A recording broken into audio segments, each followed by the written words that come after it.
The Accountancy and Business Management Program of SBMAS. To receive the award, we have Dr. Julian Engilio, together with Dr. Nara Alderete,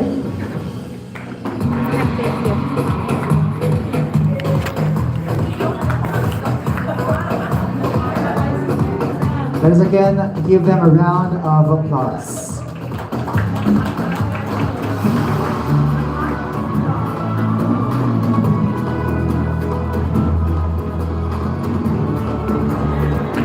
Congratulations once again to the Accountancy and Business Management Program of SBMAS. Your commitment to research, development, and extension involvement is truly inspiring. Now let us give a round of applause to the set of nominees we just awarded. A round of applause please to our nominees and winners for their outstanding contributions to research excellence. And we will still be awarding more of our nominees and awardees later, but for now, let's shift gears and move on to another segment of our program. Ladies and gentlemen, following the awarding ceremony, we now proceed to the presentation of another significant research report. Please join me in welcoming the authors of the paper entitled Profiling Health Status of SPC Employees Based on the Annual Physical Examination. We have the privilege of hearing insights from the following esteemed authors: Sister Rachel P. Daratina OP, James Michael F. Remonde, Ritz Hazel P. Morala, Chris Karen Awit Manawis, and Tero Nico M. Balayan. A round of applause, please. Let's now listen to their presentation.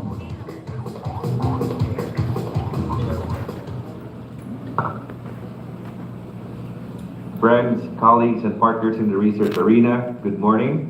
It's a great privilege to share our paper with you.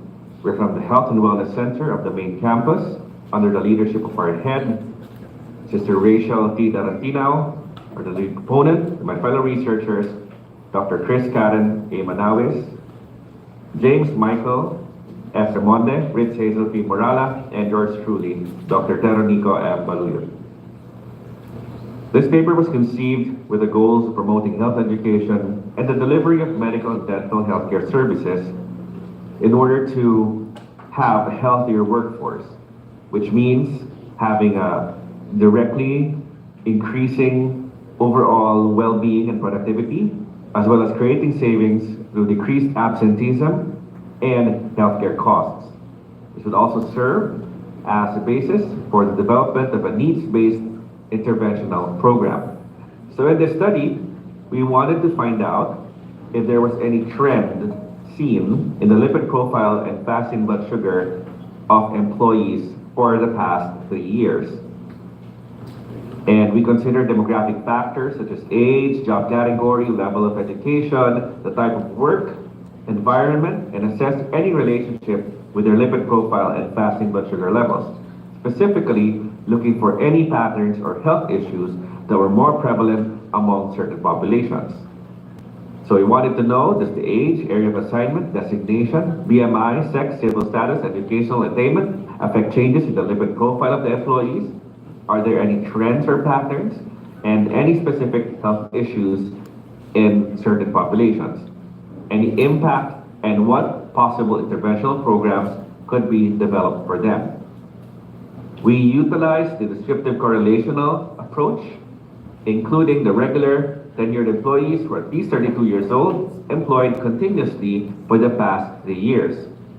We did not include those with missing or incomplete data, those who were pregnant, because it changes the physiologic status of the patient, as well as those results who were obtained from the outside agency, because we wanted to preserve the homogeneity of the data. For the results and discussions, we were able to use the secondary data for a total of 111 employees, and we found out that the average age of an employee is 46.6 years old, most likely to be married, most likely to be a non-teaching personnel, and having postgraduate qualification or education. Now, clinically, 56% of the population was at least overweight or obese, most likely to have dyslipidemia, and is diabetic. For the conclusions, school-based personnel are an understudied population in occupational health, even more if they are in educational institutions. They tend to have the range metabolic status, and despite the risk of being multifactorial, these can be correlated with being middle-aged, having different sources of stress from teaching and non-teaching, and having an office-based role which was linked to sedentary behaviors. Now, the approach for the intervention can be behavioral, educational, nutritional, and environmental. Now, for the behavioral, there must be scheduled breaks, such as standing up for 1 to 2 minutes every half hour. This will be reducing sedentary activity by at least 36 minutes, which would lead to small to moderate changes in the lipid and glucose metabolism for the better. For the educational, there may be availability of one-on-one consultations with a nutritionist from the faculty, and making healthier food available within school grounds. For the environmental or the architectural, ergonomic standing desks may be used so that workers may stand up while working. And further, the school may also collaborate with outside gyms in promoting group discounts for employees who want to have a healthier lifestyle, if ever that an on-site gym is not available. Thank you very much. Thank you to our presenters. A round of applause, please. Now, this presentation sheds crucial light on the well-being of our workforce, emphasizing the importance of proactive health measures within our organization. The presentation will be followed by the reactors time, which we are very honored to have Mr. Balindo S. Aguilar, the Student Personnel Services Support Office. May I request Dr. Balindo S. Aguilar to share his reactions. May I also request the proponents of the paper to please stand to give acknowledgement. Thank you. Mayong buntag. Reading through the whole research, 4 dominant thoughts came into mind. And I will share with you what these thoughts are. The first is on the realm of truth. This research for me is a close encounter with the truth. By truth here we mean the reality about the health status of SPC employees based on the annual physical examination from the years 2018 to 2021. 18, 19, 20, 21. 4 years i-analyze nila ang profile. French philosopher and existentialist Jean-Paul Sartre talks about fidelity to reality. Kung sa Cebuano pa ang pagtamod o paghatag o biliun sa ang realidad. We need to allow reality to speak to us because of its demand. And that demand is attention. It forces us to confront the truths we may have been avoiding or denying. Overweight na ba ka? Taas ba imong pressure? Maayo ba imong lifestyle? It challenges us to reconcile our beliefs with unyielding facts before us. Ang butog ma-alarm ba ta with the finding that more than half of our personnel are overweight? Kinsa kay overweight pud nato diri sa hall, no? Or affected of diabetes. In my personal case, taas ang akong, di ko makadeny sa truth, at taas akong uric acid o ng ako ang cholesterol. And that's why I had a very lively discussion with my doctor inside the clinic 3 weeks ago. And I had to agree to the doctor that I have to receive and to take 2 more medicines. Reading through the research affirms the power of knowledge and the value of research itself in our life as a learning community, because it leads us to what is true and helps us to be wise in everything that we do. Ang pinaka-wise din sa atong school karon ug unsa ang atong health status, ug unsa ang aming buhaton kini si Sister Rachel karon nga naa sa atong kauban karon, and the clinic, of course.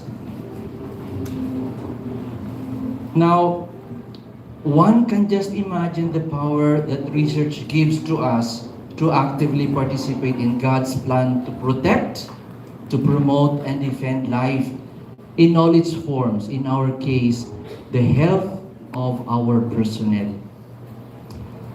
The second reflection I have, we are being led back to the basics. Physical health. We work to earn a living. Sa Cebuano pa, nagtrabaho ta kay manghinabuhi. Unfortunately, the dominant thinking today emphasizes work as bread and butter lang. Magtrabaho aron dunay kwarta, maka-income, makapalit og pagkaon, makatubag sa mga batakang panginahanglan, being able to respond to needs so that we can live. Tinuod man na siya. But unfortunately, our world today conditions us to earn in order to consume and satisfy created cravings. Amot og malipay ta o mag-goal ba ta nga daghan ta og eat all you can karon. Now ang pangutana, sakto ba ang imong gikaon o basig sobra ang imong gikaon? Ginoo, mo gasto ta og 700 kay mo eat all you can ta, and then eventually mo taas ang atong level sa atong cholesterol sa atong bloodstream. Our world now conditions us to consume or accumulate more than what we need to be at par with others in the status and gain more prestige. There is one challenge among people thinking about lifestyle in the Philippines. Kinibit ang gitawag og sapat nga ethos sa kinabuhi. Ang pagpuyo kung unsa lang ang gikinahanglan, igo lang. Pero sobrang magud sa atong gusto, ang atong gusto kuhaon, no? And that's why daghan tag pangutana, we have a lot of questions with regards to the way we live our life. Thus, we are focused on hitting targets para maka-earn kita and deliverables, relegating the physical self that God has given us, responding to what the world conditions us to do without due consideration to what really is good and what is essential to live. Good life loses its essential meaning and it is separated from work. Work now becomes trabaho and not an expression of creativity, of the self, of one's giftedness. The third point I want to share. The clinic wants us to build a culture of wellness from the research. I find the recommendation of the research team to evolve a school-based occupational health and wellness program that adapts behavioral, educational, and environmental interventions. These interventions are in fact building blocks in the creation of a way of life in San Pedro College that promotes physical wellness in the real sense.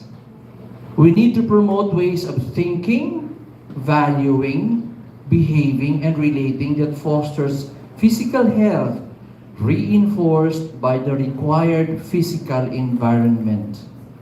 The mention, for example, of a gym na pwede ta mag-exercise way back 2013 to 2015 when I was still with OSA. Karabitong SD, 5th floor, there was actually a plan for us to have a gym na pwedeng i-manage sa PT kung naay gusto mag-exercise na ay available na facility.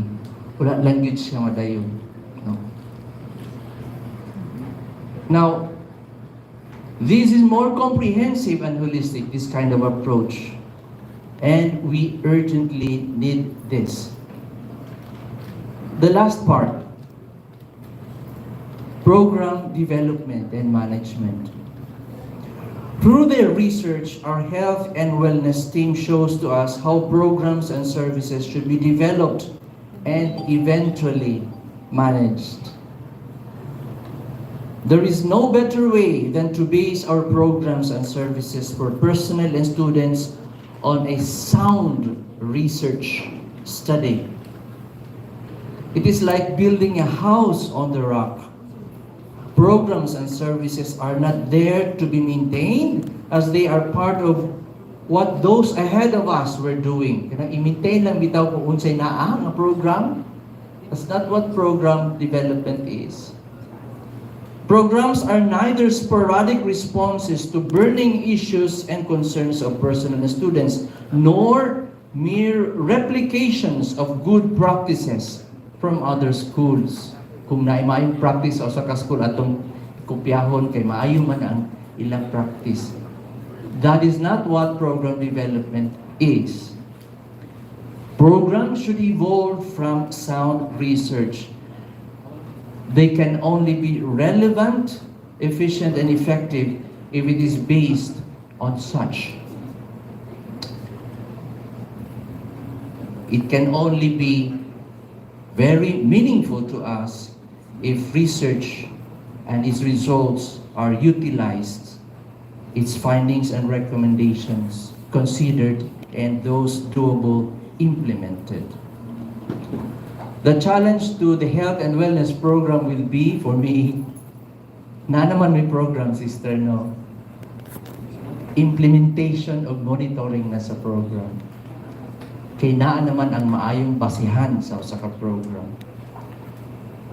With the SPS cluster, the challenge is actually to take a close look at the research and look at where our respective offices can contribute for a more holistic, coordinated program that can enhance wellness of our personnel. I would also recommend that the research results be presented to office heads of schools, as they are responsible for the health and wellness